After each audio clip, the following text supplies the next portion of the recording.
They don't exist anymore, and it's too bad they don't exist anymore. I'm a registered independent.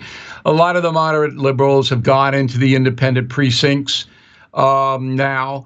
But if you are not a doctrinaire progressive leftist, you get smeared by your own people. I mean, they'll attack you. They'll turn on you. It's got to be doctrinaire down the line. Look what's happening to Bill Maher. Now, Bill Maher is a very liberal person, extremely so. But he then is fed up with woke, and he knows what's absurd because he's a comedian and that's how he makes his living. He knows Biden's absurd. He knows the whole administration is a catastrophe. Well, he says that, they turn on him fast.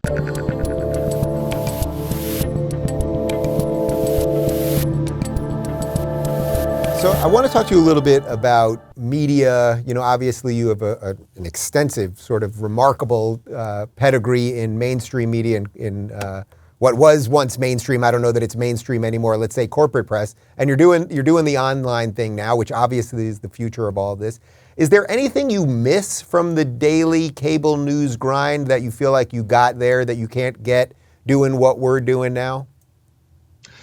Well, I was at Fox News for more than 20 years, as 16 as the highest rated cable show in the country by far, by the way. It wasn't even close. And I had pretty much done all I could do for the corporation. And then before that, I worked with ABC News as a correspondent, CBS as a correspondent, syndicated program called Inside Edition. So I've basically seen it and done it all in my career. And when I left the daily grind, believe me, it was, because I write everything I say. I have no writers. I never have had any writers. And I design the programs. I don't have producers design them for me. Wow. I'm like Jerry Lewis. I sweep up after everybody leaves. I get everybody coaxed. Do you even have do you have someone that's doing some fact checking when you're writing your monologue? Yeah, we have fact checkers and bookers. Yeah. I can't do that. Right. But all the stuff that you see on screen comes from me, and I was tired. And it was a big change in management, as everybody knows at Fox, and it was a different crew. And I said, they were gunning for me, the far left cadres, and I didn't think I was going to get protection, and it wasn't worth it anymore. Didn't need the money. And then when I got out of there, I said, look, the future of media isn't in the corporations. They're all going to go down, and they are. Every one of them is declining and dramatically. But the future is to develop a news agency that's independent from all of that and present it to the folks and see if they'll pay for it. And they are. I mean, I am making a lot of money on BillO'Reilly.com. I'm not in it for the money. I don't do it for that. But there are hundreds of thousands of people willing to pay for honesty. And that's what I provide. I mean, you may not agree with me, but I'm going to back up what I say. So I thought it would work. It is working. We are the most successful news agency in the world now. We're a worldwide operation. And we combine television with radio. And we got more than 300 radio stations across the country. So it's all going my way. It's an enormous amount of work, that's for sure. But I'm glad I don't answer to anybody. There's no dopey meetings. I don't have to I never played office politics. I don't have to even be subjected to that anymore. So it's a relief.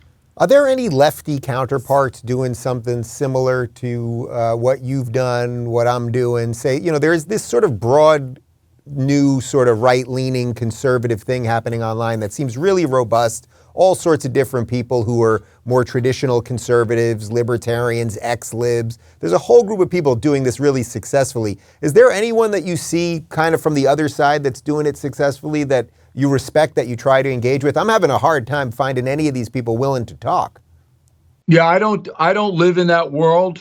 I get clip service and I know what people are saying, but I don't live in that world. But there isn't anyone on a regular platform on the net that is looking at it from a moderate liberal point of view. No one. Is that sad for you? Is that sad for you? I mean, you're a Long Islander, like you grew up. I know where you grew up in Long Island. I'm a Long Islander. I grew up around a lot of people who were sort of moderate liberals, and they seemingly just don't exist anymore. They don't exist anymore, and it's too bad they don't exist anymore. I'm a registered independent. A lot of the moderate liberals have gone into the independent precincts now. But if you are not a doctrinaire progressive leftist, you get smeared by your own people. I mean, they'll attack you. They'll turn on you. It's got to be doctrinaire down the line. Look what's happening to Bill Maher. Now, Bill Maher is a very liberal person, extremely so. But he then is fed up with woke, and he knows what's absurd because he's a comedian and that's how he makes his living. He knows Biden's absurd. He knows the whole administration is a catastrophe. Well, he says that. They turn on him fast.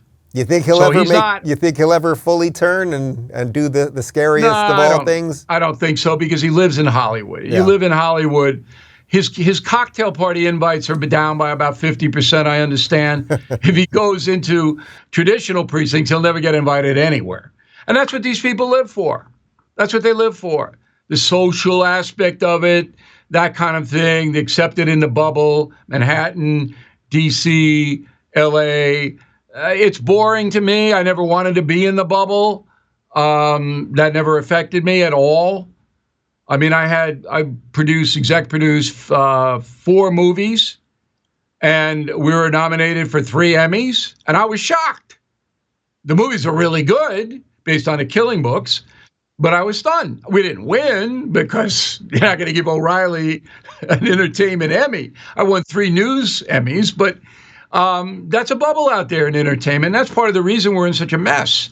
Because entertainment industry and the media, news media, they're aligned with the progressive left.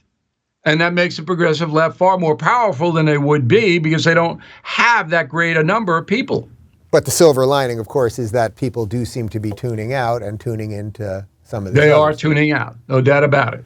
So since you are in New York and you are a true New Yorker, I often show clips on my show of Kathy Hochul, a woman who nobody voted for, who seems to be probably the second most authoritarian governor we have in the country, maybe to Gavin Newsom, but she might be number 1. You could probably throw Whitmer in there too. What is going on in New York? Where is that spirit of New York to fight back against this woman? It's the same thing that we see in California and Illinois.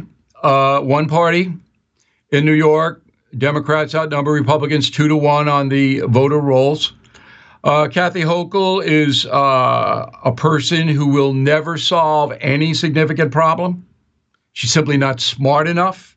It's not like Biden. Biden's a whole different thing. Hochul's just not smart enough and doesn't particularly care. She doesn't live in New York City. She doesn't care if the city is crime-ridden, quality of life has collapsed, subways are dangerous.